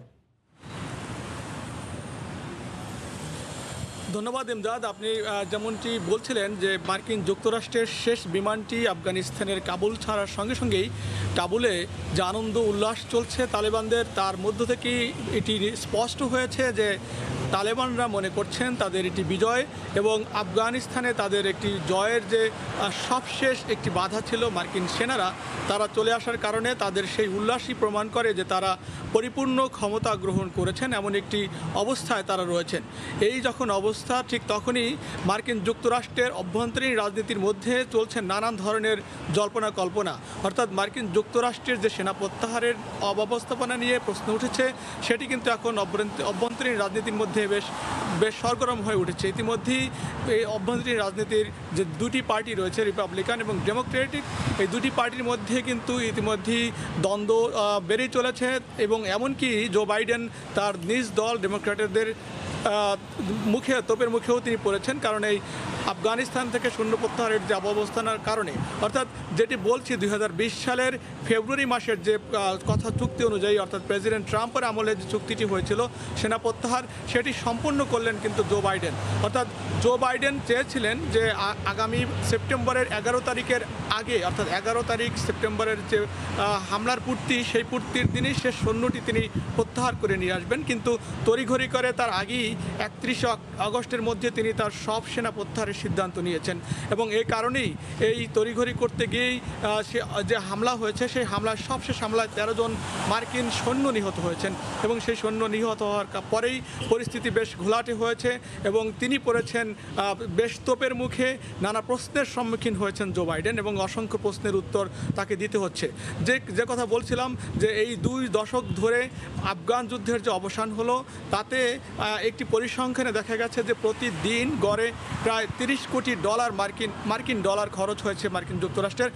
পক্ষান্তরে প্রায় প্রতিদিন 33 জন বেসামরিক এবং সামরিক মানুষ নিহত হয়েছেন এমন একটি পরিসংখ্যান রয়েছে। এ পর্যন্ত মার্কিন যুক্তরাষ্ট্র তাদের মিত্রদের অর্থাৎ যে সমস্ত আফগানরা মার্কিন যুক্তরাষ্ট্রের সেনাবাহিনীকে সহায়তা করেছে তাদেরকে সরিয়ে নেওয়ার জন্য আপ্রাণ চেষ্টা করেছেন এবং তিনি তার সামরিক বাহিনীকে সরিয়ে নিয়ে এসেছেন। যদিও কথা শোনা যাচ্ছে যে কিছু সৈন্য রয়েছে, শতাধিক সৈন্য থাকার কথা রয়েছে, তবে তিনি কূটনৈতিকদের গত একদিন আগেই তিনি সরিয়ে নিয়েছেন এবং সবশেষ বিমানটি আজকে যখন আসছে তার মধ্য দিয়ে সেনাদের কিন্তু সরিয়ে নিয়েছেন। তবে এখনও আফগানিস্তানের রাজধানী কাবুলের সেই বিমানবন্দরে হাজার হাজার আফগানরা অপেক্ষায় রয়েছেন দেশ ছাড়ার জন্য, অর্থাৎ তারা আফগান ছেড়ে নিরাপদ স্থানে চলে যাওয়ার জন্য তাদের জীবন বাঁচাতে তারা মরিয়া হয়ে উঠেছে। কারণ একটি, তারা যে সহায়তা করেছিল মার্কিন যুক্তরাষ্ট্রের বাহিনীকে, সেই বাহিনীকে সহায়তার কারণে তারা তাদের দেশে নিরাপদ নন এমনটি মনে করেই তারা দেশ ছাড়ার জন্য উন্মুখ হয়ে আছেন এবং সেখানে কিন্তু একটি মানবিক বিপর্যয় রয়েছেন। আপনারা নিশ্চয়ই সংবাদ মাধ্যমে সবাই জেনেছেন, আপনার মাধ্যমে আবারও জানিয়ে রাখি, সেখানে কিন্তু আজকে WHO অর্থাৎ বিশ্ব স্বাস্থ্য সংস্থার একটি ত্রাণবাহী বিমান পৌঁছেছে। সেখানে কিছু ওষুধ, খাদ্য এই প্রথমবারের মতো তাদের ওখানে পৌঁছে দেওয়া হয়েছে। আপনি জানেন সকল সংবাদ মাধ্যমে বলা হয়েছে যে সেখানে পানির জন্য হাহাকার, খাদ্যের জন্য হাহাকার, বাসস্থানের জন্য হাহাকার, খোলা আকাশের নিচে হাজার হাজার মানুষ আফগানরা সেখানে অপেক্ষা করছে। তবে যেটি মার্কিন যুক্তরাষ্ট্র বলছে যে আফগানিস্তান থেকে সৈন্য প্রত্যাহার করা হলেও আফগানিস্তানে যে সমস্ত আফগানদের সহায়তা করার জন্য মার্কিন যুক্তরাষ্ট্রের পররাষ্ট্রনীতি যেটি আছে সেটি থাকবে, অর্থাৎ আফগানদেরকে সহায়তা করা হবে এবং এমনটি কিন্তু আভাস দিয়েছেন মার্কিন পররাষ্ট্রমন্ত্রী অ্যান্থনি ব্লিংকেন। তবে আরেকটি বিষয় হচ্ছে যে আফগানিস্তান থেকে যেভাবে মানুষ সরিয়ে নেওয়া হয়েছে, এ পর্যন্ত একটি প্রাথমিক তথ্যে জানা গেছে যে প্রায় 1,20,000 আফগানিদেরকে সরানো হয়েছে এ পর্যন্ত আফগানিস্তান থেকে। পার্শ্ববর্তী বিভিন্ন দেশে তাদেরকে নিয়ে রাখা হয়েছে এবং সেই দেশ থেকে আস্তে আস্তে করে আফগানিস্তানের যারা মার্কিন বাহিনীকে সহায়তা করেছেন এমন প্রমাণ দেখাতে পারলে তাদেরকে মার্কিন যুক্তরাষ্ট্রে প্রমাণিত করে এক এক করে ভিসা দিয়ে তাদেরকে মার্কিন যুক্তরাষ্ট্রে নিয়ে আসা হবে এমন কিন্তু কথা তারা বলেছেন, অর্থাৎ সবাইকে কিন্তু মার্কিন যুক্তরাষ্ট্রে নিয়ে আসবে না। তো এই যখন অবস্থা তখন মার্কিন যুক্তরাষ্ট্রের যে সবশেষ রাজনৈতিক পরিস্থিতি এবং তার মধ্য দিয়ে এটি একটি প্রতিমান যে মার্কিন যুক্তরাষ্ট্রের যে আফগান যুদ্ধের অবসান, সেই অবসানের ফলে একটি ওখানে শান্তি ফিরে আসবে এবং তালেবানরা তাদের ক্ষমতা তাদের দখল করবে এবং তালেবানরাই কিন্তু সে দেশের গণতন্ত্র এবং সে দেশের মানুষের দেখভাল করবে এমন একটি আভাস কিন্তু মার্কিন যুক্তরাষ্ট্রের প্রেসিডেন্ট জো বাইডেন ইতিমধ্যে দিয়েছেন। তা থেকে বোঝা যায় যে মার্কিন যুক্তরাষ্ট্রের একটি সহায়তা কিন্তু এখনও আফগানিস্তানের যারা ক্ষমতায় গ্রহণ করেছেন তাদের মধ্যে থাকবেন এবং তারা কিন্তু সেটি ক্রমাগতভাবে চালিয়ে যাবেন। তো এই ছিল মার্কিন যুক্তরাষ্ট্র থেকে আফগানিস্তান থেকে সবশেষ সেনা সরানোর পরবর্তী যে সবশেষ অবস্থা আমার কাছে। ইমদাদ, ক্যালিফোর্নিয়া থেকে যোগ দিয়েছিলেন সহকর্মী। বাংলাদেশে আটকে পড়া প্রবাসীদের জন্য সংযুক্ত আরব আমিরাতের দরজা খুলেছে। 30 আগস্ট থেকে সব রকম ভিসাধারীদের সে দেশে প্রবেশের অনুমতি দেওয়া হয়েছে। তবে বাংলাদেশের বিমানবন্দরগুলোতে র্যাপিড PCR টেস্টের ব্যবস্থা না হওয়ায় আপাতত তারা আমিরাতে যেতে পারছেন না। শিবলি আল সাদিক জানাচ্ছেন বিস্তারিত। বাংলাদেশ সহ মোট 15টি দেশের আটকে পড়া প্রবাসীদের র্যাপিড PCR টেস্টের মাধ্যমে আমিরাতে প্রবেশের অনুমতি দিয়েছে দেশটি। পাশাপাশি বাংলাদেশের সঙ্গে আমিরাতের বিমান যোগাযোগও পুনরায় চালু হলো। 30 আগস্ট থেকে এই ঘোষণা কার্যকর হয়। তবে বাংলাদেশের এয়ারপোর্টগুলোতে র্যাপিড PCR টেস্টের ব্যবস্থা না থাকায় আপাতত আটকে পড়া প্রবাসী বাংলাদেশিদের আমিরাতে প্রবেশের কোনো সুযোগ নেই বলে জানিয়েছেন সংশ্লিষ্টরা। আজকে থেকে সংযুক্ত আরব আমিরাতে বিভিন্ন দেশের ভিসা খুলে দেওয়া হয়েছে। শুধুমাত্র বাংলাদেশিদের জন্য র্যাপিড এবং PCR টেস্টের জন্য আমাদের বাংলাদেশিরা এখানে আসতে পারতেছে না। সরকার আমাদের এয়ারপোর্টে র্যাপিড ও PCR টেস্ট দুটি মেশিন স্থাপন করে আমাদের যারা দেশে আটকা পড়ে আছে তাদের নিজ নিজ কর্মস্থলে ফিরে আসার জন্য। বাংলাদেশের বিমানবন্দরগুলোতে র্যাপিড টেস্টের ব্যবস্থা না থাকায় আটকে পড়া প্রবাসীরা ক্ষোভ প্রকাশ করেছেন। প্রবাসীরা শীঘ্রই র্যাপিড PCR টেস্ট মেশিন বসানোর দাবি জানিয়েছেন। শিবলি আল সাদিক, সময় সংবাদ, সংযুক্ত আরব আমিরাত। শ্রীকৃষ্ণের জন্মতিথিতে কলকাতা সহ ভারতের পশ্চিমবঙ্গেও ছিল নানা আয়োজন। করোনা বিধিনিষেধের কারণে বড় শোভাযাত্রা না হলেও ধর্মীয় আচারের মধ্য দিয়ে উৎসবটি পালন করেন হিন্দু ধর্মাবলম্বীরা। বিস্তারিত সুব্রত আচার্যের রিপোর্টে। ভাদ্র মাসের কৃষ্ণপক্ষের অষ্টমী তিথিতে মথুরায় জন্মেছিলেন দাপর যুগের অবতার ভগবান শ্রীকৃষ্ণ। মামা কংসকে বধ করার মধ্য দিয়ে দুষ্টের দমন করে ধর্মকেই রক্ষা করেছিলেন মথুরার কানাই। ভগবান শ্রীকৃষ্ণের সেই পবিত্র জন্মতিথি জন্মাষ্টমী পালন করলেন ভারতের সনাতন ধর্মাবলম্বীরা। পশ্চিমবঙ্গের রাজধানী কলকাতা ছাড়াও রাজ্যটির জেলায় জেলায় করোনা বিধি মেনেই উদযাপিত হয় জন্মাষ্টমী। দিনটি উপলক্ষে সনাতন ধর্মাবলম্বীদের শুভেচ্ছা জানান ভারতের প্রধানমন্ত্রী নরেন্দ্র মোদী, রাষ্ট্রপতি রামনাথ কোবিন্দ এবং পশ্চিমবঙ্গের মুখ্যমন্ত্রী মমতা বন্দ্যোপাধ্যায়। কলকাতার ইসকন ছাড়াও বেলুর মঠেও পালিত হয় জন্মাষ্টমীর নানা আয়োজনে মাথায় রাখা হয় করোনা পরিস্থিতি। ফলে করোনার বিধিনিষেধের মধ্যেই এই পূজা এবং যজ্ঞের আয়োজন করেন সংশ্লিষ্টরা। বিকেলের পর থেকে কলকাতার ইসকন মন্দির খুলে দেওয়া হয় দর্শনার্থীদের জন্য। তবে নামে মাত্র দর্শনার্থীদের উপস্থিতিতেই সন্ধ্যার ভোগ আরতি উদযাপিত হয়। জন্মাষ্টমীর দিন এই প্রথম এলাম, প্রচণ্ড ভালো লাগছে, একটা মন থেকে একটা আলাদা একটা ভক্তি হয়ে আসছে। লকডাউনের জন্য তো এখন বিগত 1-1.5 বছর আসা হয়নি। কাল রাত্রিবেলা ফোন করে যখন দেখলাম বলছে, ওনারা বলছে আসতে পারেন, এখন মানুষ জন্মাষ্টমীর জন্য খোলা আছে। আচ্ছা লাগ রা পহলি বার আই অ্যাকচুয়ালি। আজকে তো জন্মাষ্টমী, তো ভগবানের উৎসব, খুবই সুন্দর মন্দির সাজানো হয়েছে। এর আগে সকালে গীতাযজ্ঞ, সমবেত প্রার্থনা, করোনা বাস্তবতার মধ্য দিয়ে সীমিত আকারে ভগবান শ্রীকৃষ্ণের জন্মস্থান উত্তরপ্রদেশের মথুরাতেও দিনের জন্মাষ্টমীর আনুষ্ঠানিকতা শুরু হয়। সুব্রত আচার্য, সময় সংবাদ, পশ্চিমবঙ্গ, ভারত। গ্রিসে হয়ে গেল মনোমুগ্ধকর লাইট শো, আর এতে ব্যবহার করা হয় অন্তত 200 ড্রোন। সম্প্রতি গ্রিসের রাজধানী এথেন্সের একটি কালচারাল সেন্টারের বাইরের আকাশে আয়োজন করা হয় ওই লাইট শোর।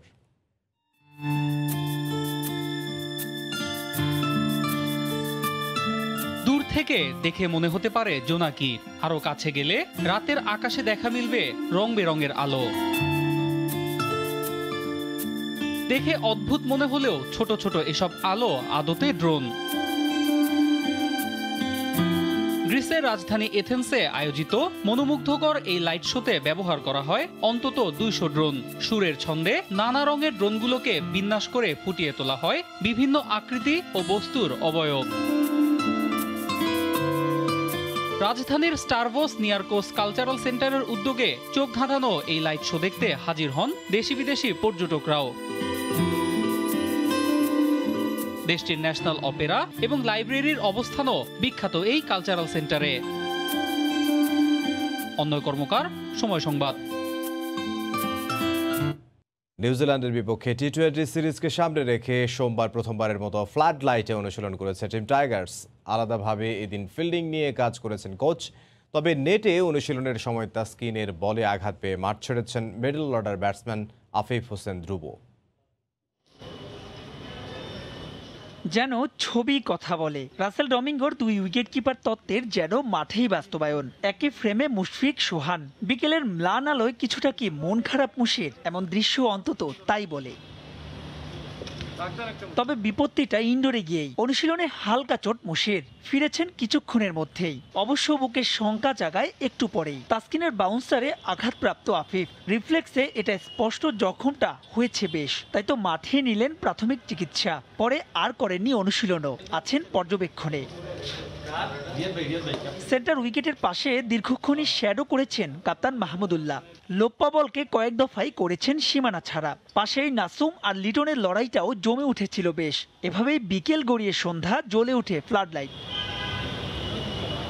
নিউজিল্যান্ডের বিপক্ষে সিরিজের সব ম্যাচই হবে দিবারাত্রির। বল গ্রিপে নিতে তাই হতে পারে সমস্যা। তাই তো কৃত্রিম আলোয় প্রথম দিনের অনুশীলনে বাড়তি গুরুত্ব ছিল ফিল্ডিংয়ে। রাসেল ডমিঙ্গোর কড়া হেডমাস্টারিতে এদিন সবাই যেন মনোযোগী ছাত্র।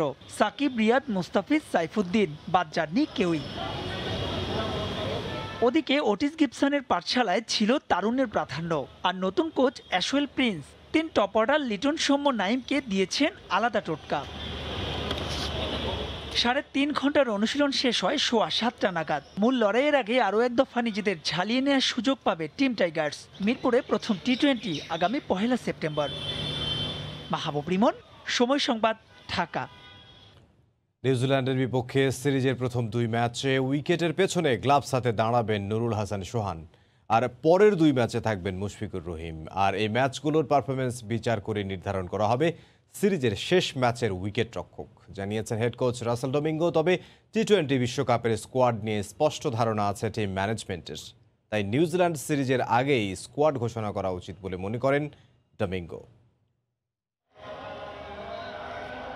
মুশফিক, সোহান, লিটন উইকেট কিপিং নিয়ে 3 অপশন টাইগারদের হাতে। দীর্ঘদিন পর জাতীয় দলে সুযোগ পাওয়া সোহান উইকেটের পেছনে নজর কাড়লে তাকে দায়িত্ব দেওয়ার দাবি জোরালো হয়, কিন্তু অভিজ্ঞ মুশিকে ভুলে গেলে কি হয়? দোটানা দূর করতে উদ্ভট এক উপায় বের করেছেন হেড কোচ।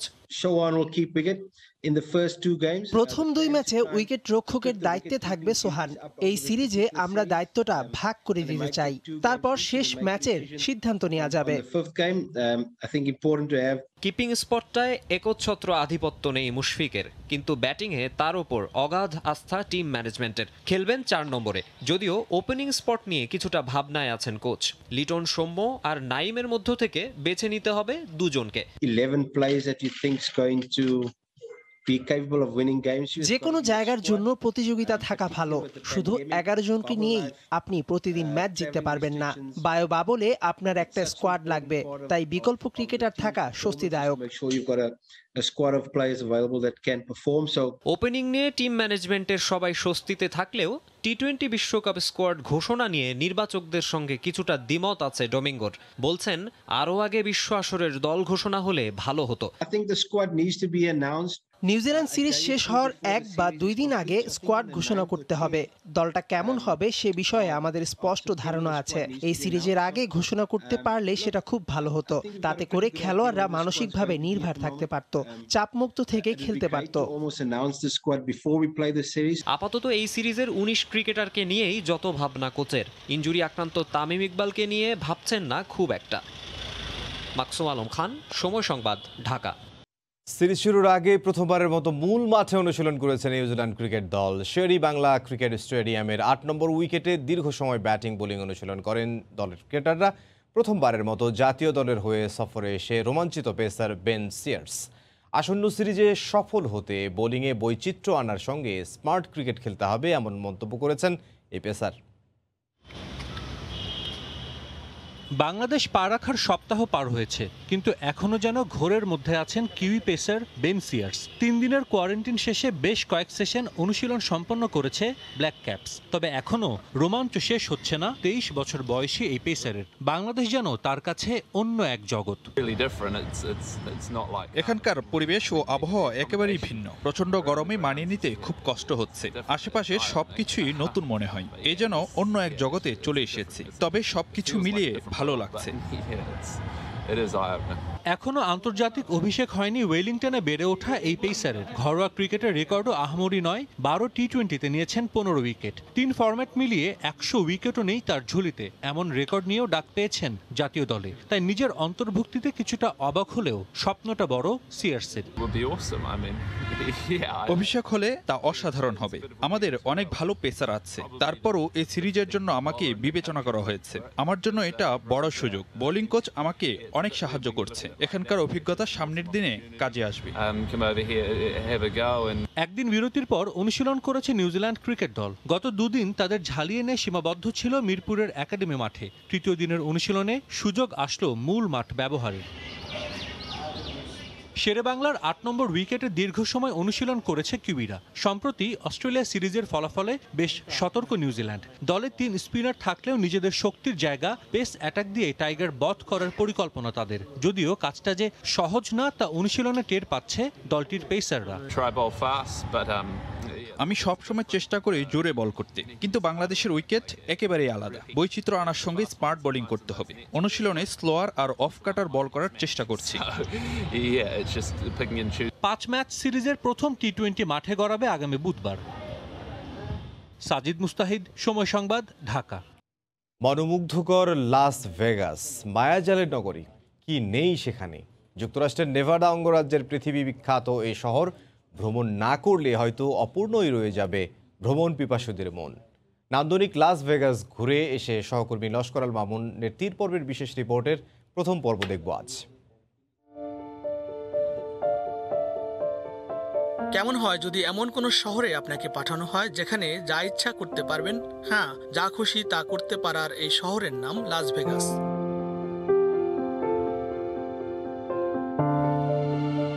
যুক্তরাষ্ট্রের নেভাদা অঙ্গরাজ্যের এই শহরের চারপাশ নানা রঙের আলোতে ভরপুর। সারাক্ষণই চলছে নাচ গান, সামনে ক্যাসিনো টেবিল, আর তাতেই মগ্ন মানুষগুলো। নেই কোনো নিয়ম নীতি, নেই কোনো বাধা। বলা হয় একে প্রমোদ নগরী। এখানকার সৌন্দর্য কল্পনাকেও হার মানায়। I love Las Vegas. It's the best city in the world, you know.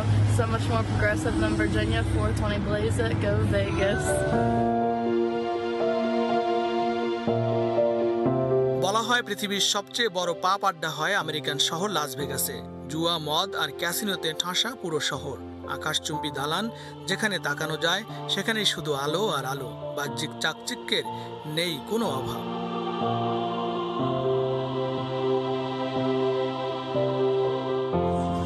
What happens in Vegas stays in Vegas, অর্থাৎ ভেগাসে যা ঘটে তা ভেগাসই রয়ে যায়। স্লোগানটি আধুনিক পর্যটন ব্যবসায় অন্যতম বিখ্যাত একটি ট্যাগলাইন। এমনকি হলিউডের অনেক বিখ্যাত সিনেমা বা সিরিজেও এই লাইনটি বারবার ব্যবহার করা হয়েছে। শুধু এই একটি লাইনের টানেই প্রতি বছর কোটি কোটি মানুষ ছুটে আসেন সিন সিটি বা পাপের শহর নামে খ্যাত এই লাস ভেগাসে।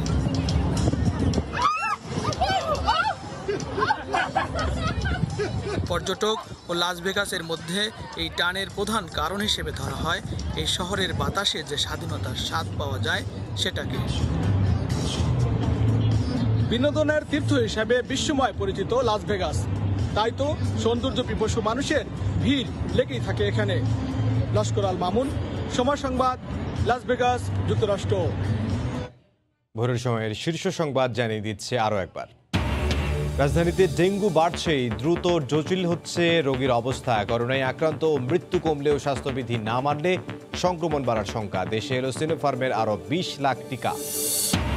বিদ্যুৎ উৎপাদনে দেশ নবায়নযোগ্য জ্বালানির দিকে ঝুঁকলেও নানা কারণে বাধাগ্রস্ত হচ্ছে কার্যক্রম। 10% এই খাত থেকে আসার কথা থাকলেও পূরণ হয়নি লক্ষ্যমাত্রার অর্ধেকও।